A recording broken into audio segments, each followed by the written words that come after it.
जी, मेरा नाम शिवानी गुप्ता है। तो सावन के पूरे महीने में यहाँ बहुत अच्छा खासा भीड़ होता है और दर्शन हम लोगों ने बहुत अच्छे से यहाँ पे किया। और हमारा तो यही कहना है कि ये मान्यता बहुत अच्छी है और हर मनोकामना यहाँ पूरी होती है नाग वासुकी मंदिर में। दोस्तों, इस वक्त मैं प्रयागराज में हूँ। इस एपिसोड के गेस्ट एंकर हैं तंजीम खान।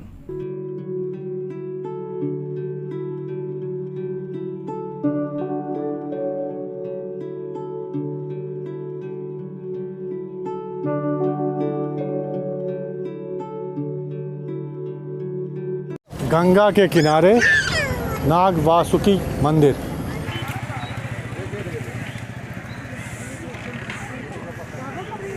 इलाहाबाद शहर में ये एक ऐतिहासिक मंदिर है और बहुत ही प्रसिद्ध भी है, क्योंकि ये गंगा के किनारे स्थापित होने से यहाँ का दृश्य भी बहुत ही सुंदर, मनोरम।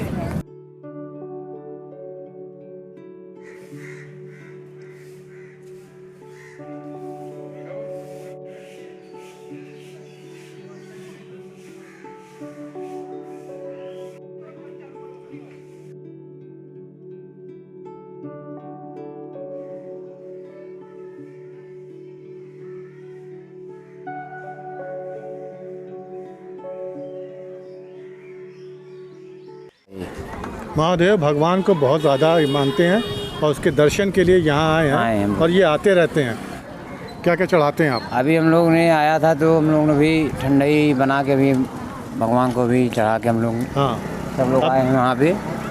ठंडाई के अलावा प्रसाद जो है, फूल माला, अगरबत्ती, यही सब जो है सब उनको चढ़ता है। गंगा जल जो है, गंगा जल, हाँ, गंगा का जो जल होता है वो चढ़ता है। ठंडाई है, फूल है, और भी जितना श्रद्धा के हिसाब से हो सके वो सब यहाँ पे आते हैं, चढ़ावा चढ़ता है। और यहाँ बहुत सालों से आ रहे हैं हम लोग। बहुत इसकी महत्ता है नाग वासुकी की। नाग पंचमी पे बहुत भारी मेला लगता है, बहुत भीड़ भी होती है। मनोकामना तो सभी की पूरी करते हैं भगवान भोलेनाथ। ये नाग वासुकी ये पूर्वो लोक में देख रहा हूँ। मैं तो बहुत देर में आया हूँ, मेरा पूर्वो भी देखा है। ये पितामह भी हैं, सैया पे लेटे हुए हैं। इनकी खास बात है, ये नाग पंचमी वाले दिन इनकी पूजा सावन भर रहेगा। नाग पंचमी तक रहेगा, जब तक सावन रहेगा। नाग पंचमी भयानक मेला रहता है। ये तो माता जी की कृपा है जो इनको नहवा भी सकती है, नहीं भी नहवाती। कभी मन आया तो नहवा भी देंगी, बाढ़ आता है तो नहा भी लेते हैं। भोलेनाथ भी नहाते हैं, पितामह भी नहा लेते हैं। तो भीष्म पितामह की जो मूर्ति है, जी तब तो वहाँ तक गंगा आती थी? पहले गंगा आती तो पहले इतना बांध नहीं था। अच्छा, तब ये तो 78 में बांध बढ़ा हुआ है। 78 के पहले ये नहाते थे।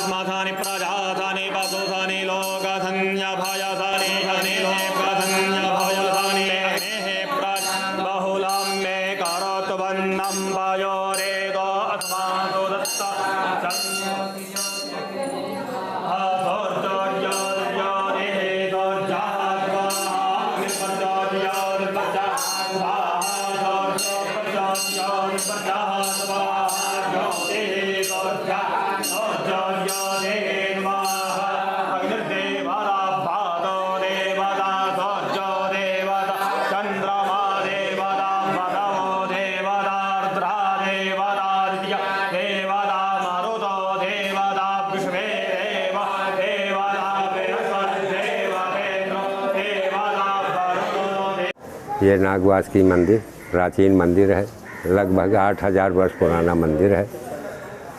ये जो वासुकीनाथ यहाँ विराजमान है, ये शंकर जी के गले के नागों के राजा नाग वासुकी हैं। जब समुद्र मंथन हुआ था, 14 रत्न निकले थे और अमृत कलश निकला था।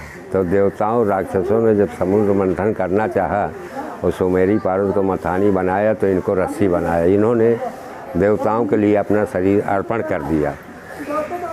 जब रस्सी की तरह इनको बटा गया और अमृत कलश निकला तो विष्णु भगवान ने मोहिनी का रूप धारण किया। और जब आदमी मोहिनी का रूप धारण कर लेता है तो सब लोग भूल जाते हैं कि ये विष्णु भगवान है, समझे आप। तो उसमें से जो अमृत कलश निकला उसमें 2 भाग थे, एक तरफ मदरा, एक तरफ अमृत। तो देवताओं को जो है विष्णु भगवान अमृत पिला रहे थे और राक्षसों को मजरा। तो राहु केतु जान गए। जब राहु केतु जान गए तो राहु भेष बदल करके देवताओं की लाइन में बैठ गया जा करके। जब बैठ गया तो अमृत पान विष्णु भगवान से भूल को उसको भी करा दिया। जब स्मरण किया अरे ये तो राहु है, जब तक सुदर्शन चक्र से गर्दन काटी जब तक अमृत नीचे हलक से नीचे जा चुका था। जब गर्दन काटी तो 2 भाग हो गए, तो अमर हो गए। तो ऊपर का धड़ राहु हो गया, नीचे का केतु हो गया। तो उसके बाद विष्णु भगवान से कहा कि मेरे बदन में ज्वाला उठ गई है, जलन हो रही है। तो विष्णु भगवान ने कहा जाइए दारागंज गंगा किनारे आप निवास करिए, गंगा जी में, वहीं आपका शरीर में शांति मिलेगी। तो इस गंगा जी किनारे इनको स्थान दिया, यहीं निवास करते थे। तब लोग जान क्या है देखें नागराज, तो नागराज करके प्रणाम कर लेते थे लोग। प्रभुता कोई नहीं थी इनकी। ये स्कंद पुराण में लिखा है, कई पुराणों में वर्णन है। और पद्म पुराण में लिखा है पहला यज्ञ ब्रह्मा जी ने जो है दशाश्वमेध घाट दारागंज में किया था, वहाँ शंकर जी की स्थापना किया था। जब यज्ञ किया तो सब देवी देवता इकट्ठा हुए, तो नागवासुकी भी वहाँ गए। जब यज्ञ के बाद सब देवता अपने अपने स्थान को जाने लग गए तो आकाशवाणी हुई, ये ब्रह्मा जी वासुकी जी को रोक लो, उनको मत जाने दो, उनको मानस पुत्रों द्वारा अपना स्थापित करिए दारागंज में गंगा किनारे। तो इन्होंने कहा ना, इतने दिन में गंगा जी में पड़ा रहा, लोग नागराज करके जानते थे, मेरी प्रभुता कोई नहीं जानता था। मेरे 3 वचन अगर आप माने तो मुझे स्थापित करिए, नहीं मुझे गंगा जी में पड़ा रहने दीजिए। तो बोले ठीक है 3 वचन हम आपको मानते हैं, बोलिए क्या चाहिए। बोले पहला, जो गंगा में स्नान करने पर्व में आएगा, जैसे कुंभ है, मलमास है, कलपवास है, अगर मेरे दर्शन नहीं करेगा तो कोई फल की प्राप्ति नहीं होगी। दूसरा, यहाँ 12 माधव की फेरी होती है, बेड़ी माधव के महंत फेरी करते हैं। उस फेरी के साथ मेरी फेरी हो, मेरी फेरी एक बार अकेले होनी चाहिए। तो बेड़ी माधव के महंत साल में 2 बार फेरी करते हैं, एक बार 12 माधव की होती है, एक बार वासुकी जी की फेरी होती है। तो वासुकी जी को जब ये वरदान मिल गया तो इन्होंने कहा जो मेरे दर्शन करेगा, तीसरा वचन, जो मेरे दर्शन करेगा मैं उसका काल सर्प राहु केतु 4 आने क्षमा करूँगा। नाग पंचमी के दिन अगर कोई दर्शन करेगा श्रद्धा से तो मैं काल सर्प की शांति करूँगा। और विश्व में काल सर्प की पूजा मेरे स्थान में होनी चाहिए। राहु केतु की पूजा तो यहाँ बहुत होती है, अनेकों होती है, पर यहाँ काल सर्प की पूजा विशेष करके होती है। और नाग पंचमी का बहुत बड़ा महत्व है, समझा। पंडित जी यहाँ आरती का टाइम क्या होता है? आरती का टाइम 8:30 बजे गंगा आरती है, 8:30 पौने 9, और रात को 9:30 बजे वासुकी जी की आरती है। और सुबह 9:30 बजे आरती होती है, 12 बजे मंदिर बंद होता है, 3 बजे खुलता है। भीष्म पितामह जी गंगा में स्नान करके वासुकी जी को जल चढ़ाते थे। तो आप समझ लीजिए कि कितना पुराना मंदिर होगा। अच्छा पंडित जी ये बताइए, मुख्य द्वार जो वहाँ पे है, हाँ। उस सामने का रास्ता वो है कि ये मुख्य द्वार है?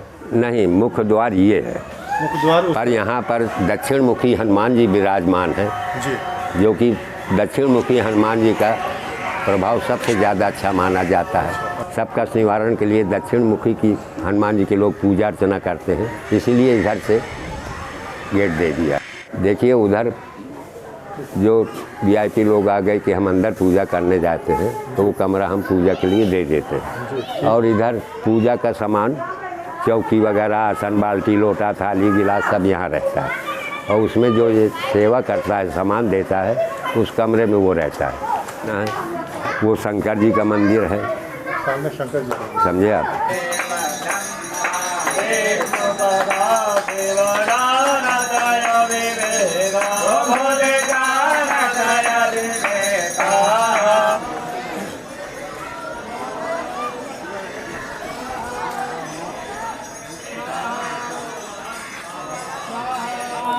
ओम श्री नागवासुदेव्यै देवताय नमः स्वाहा।